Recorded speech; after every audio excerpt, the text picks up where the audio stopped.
fundamental inequality.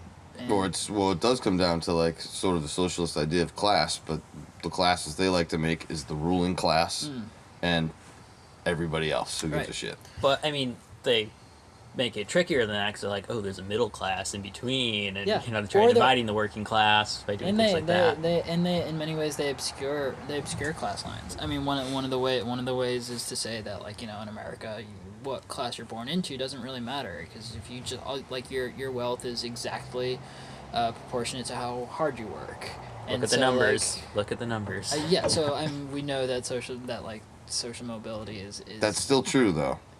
Not compared to a lot of other countries. I mean, technically, it's possible, but... Oh, yeah, America's definitely the harder you work, the more you get. That's a fact. That's a But how do you fact. define work, though? That's the tricky part of this. Donald Trump that's was why worth, it's a totally open thing. well, I mean, Donald your Trump work was could be worth whatever it more was. money when he was born than I will ever be worth, and he didn't have to work for that money.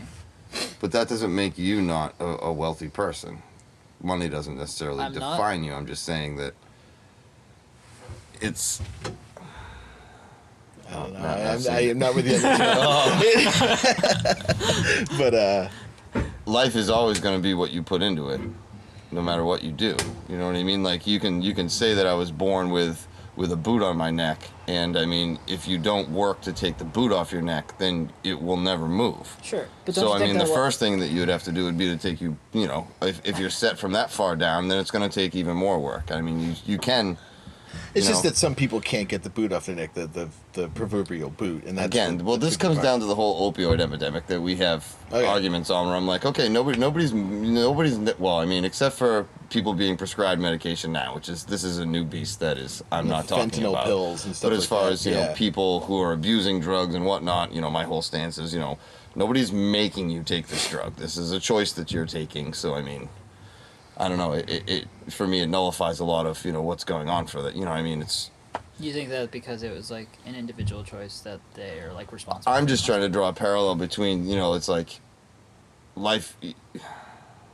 You could be given bad things can happen to you, and you still just have to work hard to try to get everything that you want. My whole but your whole thing was that you can't work hard, and I mean, yes, you can. I mean, I did, but I mean, I did come from a place where my life wasn't that bad. I do have to work really hard for everything that I have. I mean, the thing isn't that you can't work hard and better yourself and that sort of thing. Obviously you can, but the thing is, imagine how it would be if we were all working together in solidarity instead of just in competition where the rich people are basically pitting us against each other. That's the thing.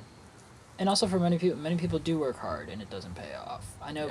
I have more wealth than people I know who work more jobs than me, who have kids who deal with much more than I have to deal with. But I just started off with more, and also I have better access than some other people.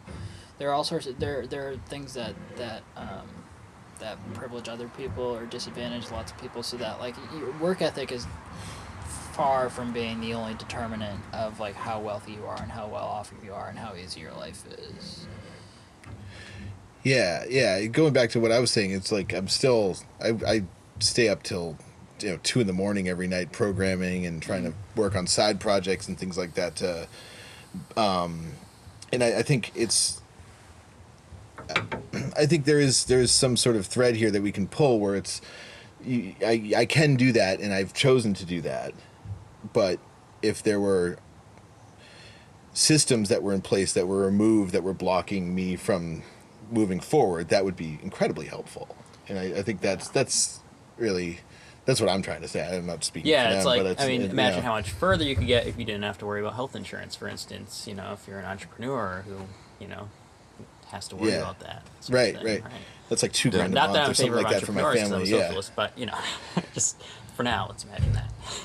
Right, and I think. Well, yes, I think we would all rather not have to pay for health care. Yes, I mean, not in the sense of just like I don't easier. want to pay money for this, but in the sense of like this is a basic element of security that helps me to like live a better life and work harder than I could have otherwise if I had terrible health because I didn't and be have healthier. Yeah, and also like it would be better for me if like everyone else had it. Like my world would be a more peaceful, like less conflicted world. There's a huge social return also to having people's needs met.